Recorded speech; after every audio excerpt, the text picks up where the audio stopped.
I didn't become strong because life was kind to me.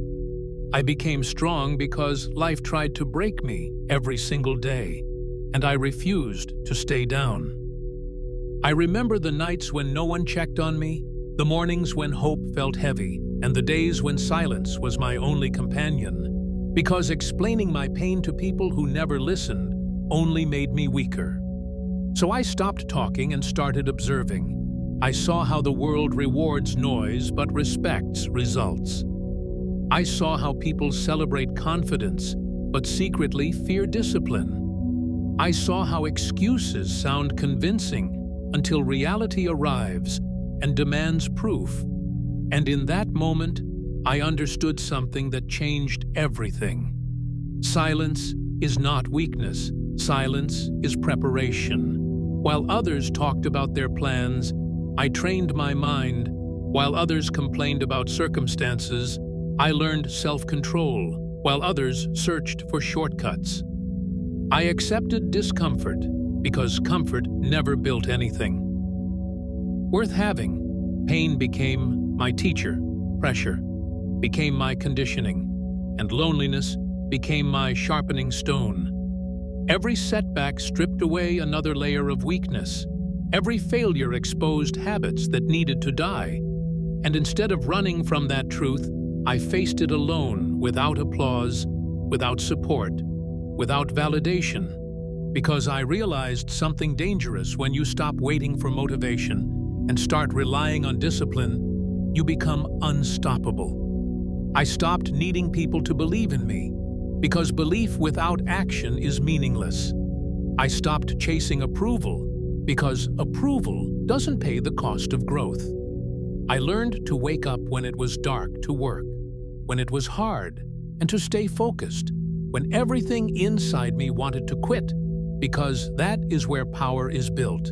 Not in comfort, not in luck, but in consistency, repeated daily, without witnesses.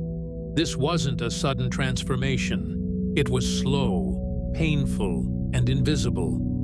There were no dramatic moments, just quiet decisions made every day to keep going, when stopping would have been easier. I learned to control my emotions, because uncontrolled emotions create predictable men, and predictable men are easy to defeat.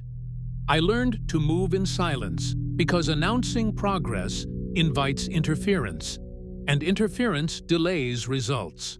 So I kept my goals private, my struggles internal, and my discipline relentless. While the world underestimated me, I was rebuilding myself from the inside out, strengthening my mind, sharpening my focus, and eliminating excuses one by one. I didn't need revenge, because success would speak louder than any explanation. I didn't need validation, because progress was enough. I understood that being ignored is a gift, because it gives you time to grow unnoticed, time to become something people never saw coming. And that is when I embraced the identity of the silent alpha. Not the loudest, not the flashiest, but the most controlled, the most disciplined, the most prepared.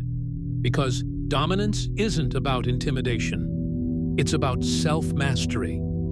And self-mastery is built when no one is watching. I learned to sit with discomfort without reacting, to delay gratification without resentment, and to stay patient without losing hunger. Because patience combined with discipline creates pressure, and pressure creates diamonds. This is where the foundation was laid: in silence, in struggle, in routine, and in sacrifice. And while no one applauded, the work was happening, the mind was changing. The standards were rising and the excuses were dying. This was only the beginning of the rise, not the moment of victory, but the moment of commitment, the decision to never go back to weakness again. And this is where the silent alpha is born. Not in noise, not in celebration, but in isolation, discipline, and unbreakable focus. After the foundation was laid in silence, the real war began, not with the world, but within myself. Because mastering your life starts with mastering your impulses, and the hardest enemy to defeat is the version of you that wants comfort, excuses, and instant relief. I realized that discipline is not motivation. Discipline is a decision you make once and honor every day, even when you don't feel like it. Especially when you don't feel like it, because feelings are unreliable, but standards are not. I stopped negotiating with my weakness. I stopped asking myself how I felt and started asking what needed to be done. Because progress doesn't care about mood. It responds to action repeated over time. I learned that every small decision either builds the alpha or feeds the excuse. And excuses are quiet killers. They don't attack all at once.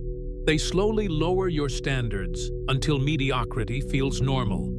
So I raised my standards higher than my emotions, higher than my past, and higher than the expectations people placed on me. I chose structure over chaos, routine over randomness, and consistency over intensity, because intensity fades, but consistency compounds. I trained my mind to stay focused when distractions were everywhere. I learned to sit in boredom without escaping to pleasure. I learned to delay gratification without frustration, and to work without immediate reward, because that is how real confidence is built, not from compliments, but from promises kept to yourself. I began to see the world differently.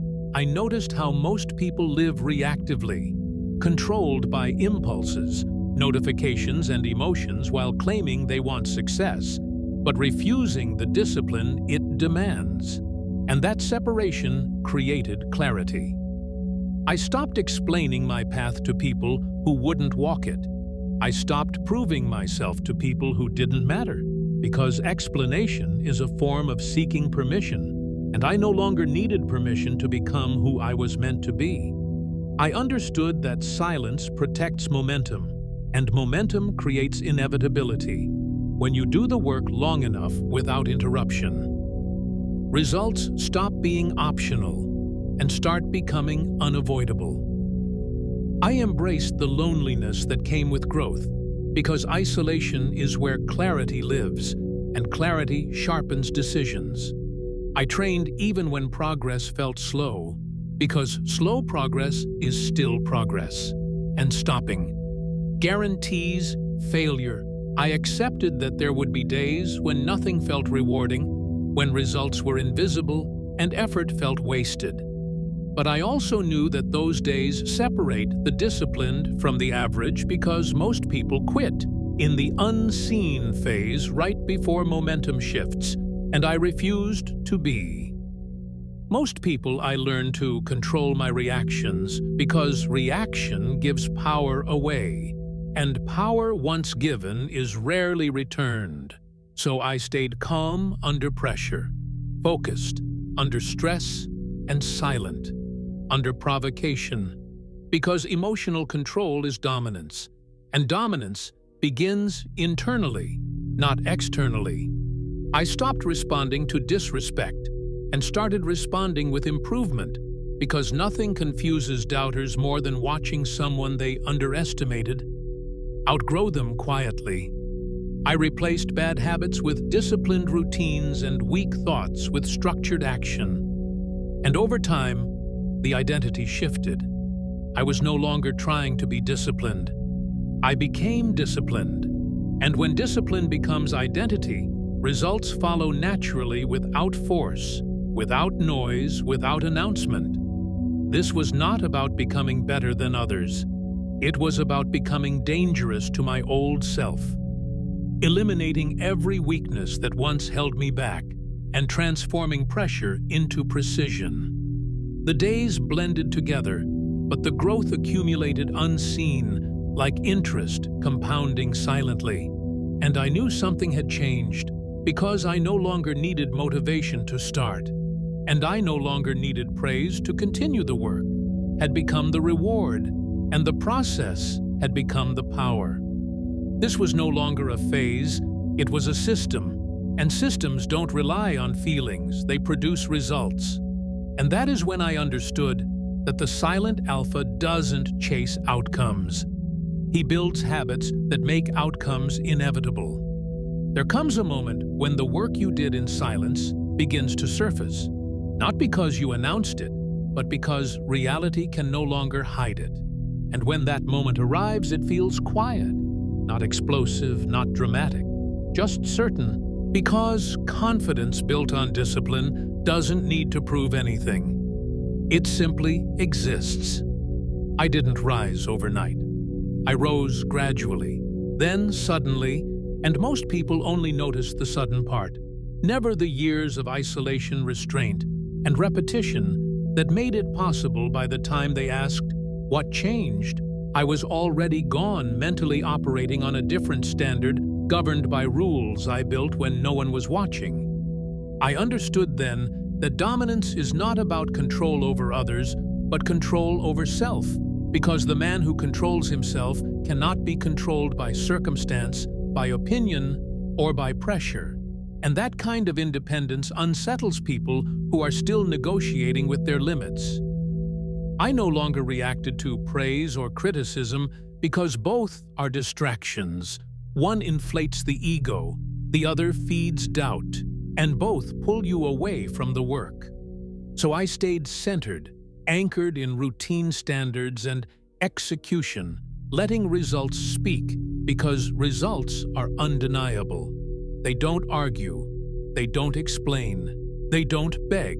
They simply stand and force recognition. I watched how the same people who overlooked me now paid attention, not because I demanded it, but because progress commands respect without permission. And that is the power of silent growth. It removes the need for validation entirely. I didn't feel anger toward those who doubted me, because their doubt gave me space, and space gave me freedom, and freedom allowed focus, and focus built everything I have now. I learned that peace is a byproduct of discipline, because when you know you did the work, there is nothing left to fear, not failure, not judgment, not uncertainty. You move with calm precision because your foundation is solid. I became selective with my energy, my words, and my time, because not everything deserves a response, and not everyone deserves access. And that selectivity is strength, not arrogance. The silent alpha does not chase attention. He attracts it by becoming undeniable. He does not rush outcomes. He trusts the process because he built it himself. He does not fear pressure because pressure shaped him, and now it works for him. I realized that the highest form of confidence is quiet certainty, the kind that doesn't seek approval, doesn't announce arrival, and doesn't need to dominate conversations because presence alone is enough. The journey changed me permanently, not into someone louder, but into someone sharper, more controlled, more deliberate, and more resilient than ever before. I no longer needed to win arguments because I was winning internally. I no longer needed to explain my absence because my presence when it returned was explanation enough. This is the reward of discipline, not fame, not applause, but self-respect, the kind that cannot be taken because it was earned through sacrifice, consistency, and silence. And that is the final truth of the silent alpha. When the work is done correctly, you don't need to tell anyone who you are. The results will introduce you long after the noise fades, and that is where true power lives.